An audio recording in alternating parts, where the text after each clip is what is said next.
wafdi ballaaran uu hogaaminayo gudoomiye ku-xigeenka koobaad ee xisbiga muxaafidka ee kulmiye ayaa gaaray deegaanada beer dhakool unuuley magaalo yar iyo degmada qoryaale intii ay safarkaasi ku guda jireen ayaa waxay bulshada deegaanadaasi kusoo dhaweynayeen gacmo furan iyagoona lulayay astaanta xisbiga kulmiye oo lagu xardhay agabyo kala duwan bulshada ku dhaqan deegaanadaasi ayaa sheegay inay taageero la barbar taagan yihiin xisbiga muxaafidka ee kulmiye dhanka kale waxay wafdigan degmada qoryaale kaga qayb galeen munaasabad lagu soo dhaweynayo hogaanka sare ee xisbiga wadani ee degmadaasi oo ku soo biiray xisbiga muxaafidka ee kulmiye waxaana halkaasi hadalla ka soo jeediyey xubno isugu jiray odayaal haween dhalinyaro iyagoona sheegay inay taageero la barbar taagan yihiin xisbiga muxaafidka ee kulmiye sababtoo ah xisbiga kulmiye degmada qoryaale isagaa wax u qabtay xisbigii daryeelay dalkoow doorashada ala iskala doorkay waa muuse beeldeeqo doorashada ala iskala doorkay dadku way ku dooranayaane doorashada ala iskala doorkay shacabkaaga daadiyo doorashada ala iskala doorkay mujaahid adigii waftigaaguba ku soo dhawaada degmada qoryaale waxa weeyaan degmadii xisbiga kulmiye ku suntanayd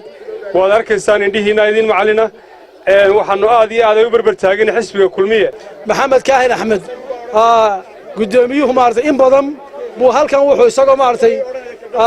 isagoo maartay mujaahida oo ciidan wada oo maartay marba halkan maartay ciidan soo galiyay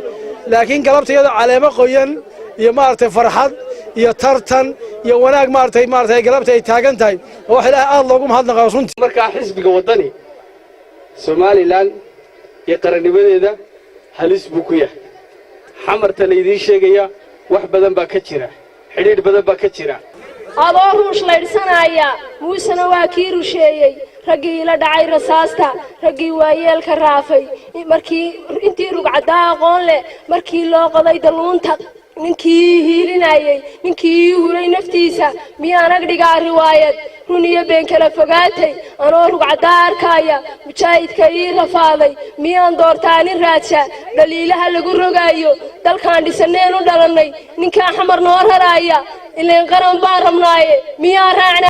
gudoomiye ku-xigeenka koobaad ee xisbiga kulmiye maxamed kaahin axmed gudoomiyaha guddida kaabeega xisbiga kulmiye ee gobolka togdheer jaamac xaaji axmed wasiiru dowlaha wasaaradda maaliyadda gudoomiyaha guddida qandaraasyada qaranka iyo xubno kale oo la hadlay bulshada degmada qoryaale ayaa waxaa hadaladoodii ka mid ahaa kulmiye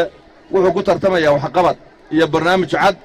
oo Soomaaliland oo dhammi ay wada og tahay waa idinkuna waad muujiseen abaalgudkii inaad celisaan iyo cududiina inaad ku taageertaan xisbiga kulmiye aad iyo aadna waad ugu mahadsantihiin reer wadani waxay wadaan inay dhalinyaradii kaadhar ka iibsanayaan xisbiga maanta gubaya kaadharkiinnii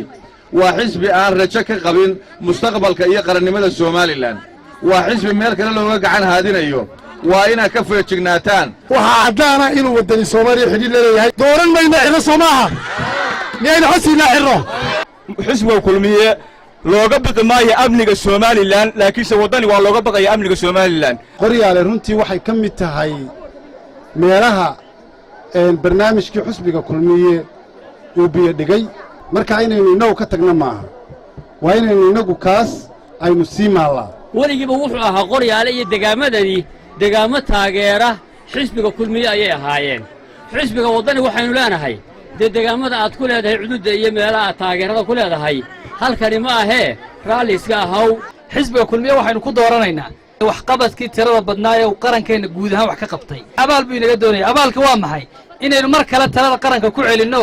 aynu cod ka siino xisbiga wadanina waxaan leenahay waa ayaandaro idinkoo doonaya dalkan inaa maamushaan